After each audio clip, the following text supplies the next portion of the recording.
Hello friends and followers, my name is Eyal Melamed. I'm a real estate broker here in South Florida. I like to share original quality content about real estate in Florida, and today we're going to interview a very known businessman, CEO and the founder of G-City.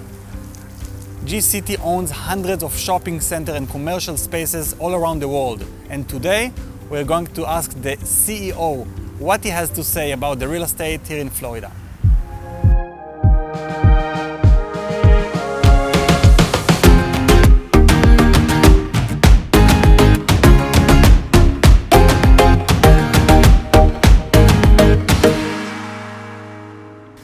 Hi Chaim, and thank you so much for having us. So let's start with explaining about your company, G-City. What is it? G-City is a developer, owner, and manager of super urban shopping centers or mixed-use properties in some major metropolitan areas around the world, here in Florida, in Boston, in New York, in Europe, in Warsaw, in Prague, in Stockholm, in Tel Aviv, Sao Paulo. So that's what we are focused on. How many shopping centers? What's the volume of the property? We own and manage, we control 104 shopping centers in those destinations. And the total value is somewhere around about $15 billion. Wow. I'm sorry, 12. $12 billion. Wow. Yeah. Amazing. What made you what led you into this industry of real estate? You buy a shopping center at a time, and then you buy them in bulk, and then you merge a few entities, and then you end up, like we did in 2017, with about 500 shopping centers, smaller. 500? Yeah. Wow. Yeah. Predominantly here, Canada and Europe.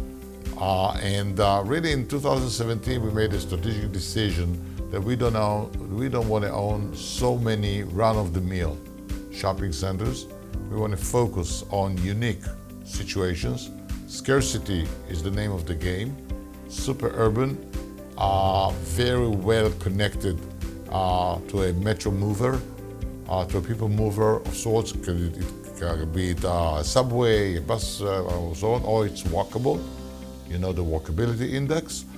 And I think the Brickell is one of those examples. I mean, we are now getting ready to develop in Brickell, next to the train to the Bright Line station, across from the mall. Somebody who's going to live in those apartments rarely would use a car. Yes, exactly. And you don't need as many parking spots in these buildings. Exactly. Nice. And sustainability.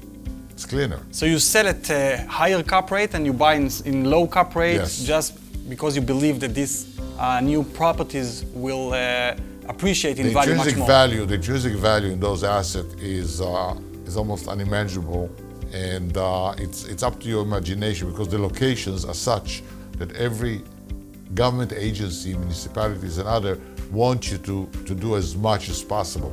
You need to figure it out what exactly is the right combination and how to get it done. Nice, I understand. Another question is, what made you were born in Israel like me, what made you come to Florida, especially Florida? Florida is a great place. I mean, we love the weather. My late wife started a residency here at Jackson Memorial, and like many good Israelis, we came for 3 years, and 30 years later, we're still around. And you're still here, so Florida is a good place. I can see. We fell in love with Florida. That's the truth. What other countries you like to travel? I know you travel a lot. Which one is your favorite other than Florida? Yeah, well, my job, as you understand, takes me around the world quite often, more often than I would like, actually. Some European countries. Italy comes to mind, even though we don't have any business Why you there. don't have anything in Italy if you like to travel? It's a good excuse. Because I want to travel there and enjoy it, not to work there. I also develop a lot of affinity to Prague, which is one of the nicest cities, I guess, definitely in Europe. You have some properties in Prague? Yes, we do. We have some major shopping centers over there. I think that those countries, of course, are besides Israel and Florida, which is home. Amazing. For my followers who are investors and they buy here in South Florida, what do you think about the future, the long-term and the short-term future? Look, short-term is very hard. It's usually they say that the long-term is very hard to predict. The future is hard to predict, but actually, Florida's future is not that complicated to predict. We were right for the last 30 years. Not on every wave in the midst of it. But the direction, the general direction. The trajectory. And so I believe that any investor here who really wants to be successful should consider becoming a long-term investor. That is the gist of it. Short-term, yeah, you may get lucky, you may it's only about get luck? a bust. With your experience, can you tell if we are here or there or? Oh yeah, we used to have what we call the crane index.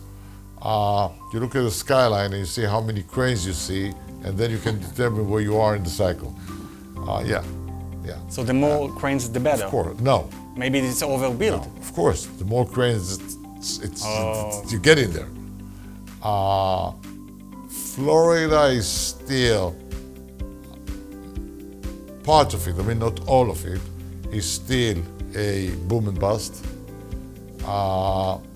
Certain pieces of South Florida crossed already the point of no return, and Brickell comes to mind, maybe Coconut Grove, maybe a few other spots where there's a critical mass of people in a square mile or however you measure it, that will make it very hard for a Floridian glorious bust like it should be, right? When everything plummets, everybody tells you this is the end of the world, it's never coming back, and then it's a very good sign that you can start buying. I don't think that you would see it in Brickell, but you might see it elsewhere in the state. So you believe in Florida in the long run to keep on? Oh yeah. I mean, for as long as they don't take the sun from here, then look, Florida has been growing at 2% for as long as I can remember it, and it's a big number. When I came to Florida, I think the population was less than 10 million, or about 10 million. It's now, what, 22? Yes. It surpassed New York. Think about it. So, and there's good reasons to live here. Me, an example. And I believe that more people would love to come here. No question that the pandemic was another driver. Yes. And remote working, Zoom, anything that goes along with it, and look at what's happening in New York City, look at the vacancies over there and so on, you learn. I just had lunch with a friend from New York. So clearly, why not here? I mean, you have two major international airports, who knows how many flights daily to every place in the world. Yeah. Last question, any good advice for those who just start getting into the real estate market? Yeah, become an expert. I mean, become an expert, pick a niche, pick a pocket, an area where you farm it and you become the expert. You know everybody, you read the local newspaper, you know who owns what, who's getting a divorce and who's getting married and everything that goes along with it. In the end, most of the success is achieved within 5 miles from where you live. I think that if you start, this is definitely the best advice I can offer is stay local, but study it and excel in it. I appreciate it, Chaim. Thank you so much for having me. Thank you. Thank you for watching. This was very informative, very interesting. Personally, I know Chaim because I served as his chief of staff a few years ago, and he's a very hardworking, experienced businessman and CEO. If you want to keep watching my videos, please share, like, and follow my page Nadlan in Miami.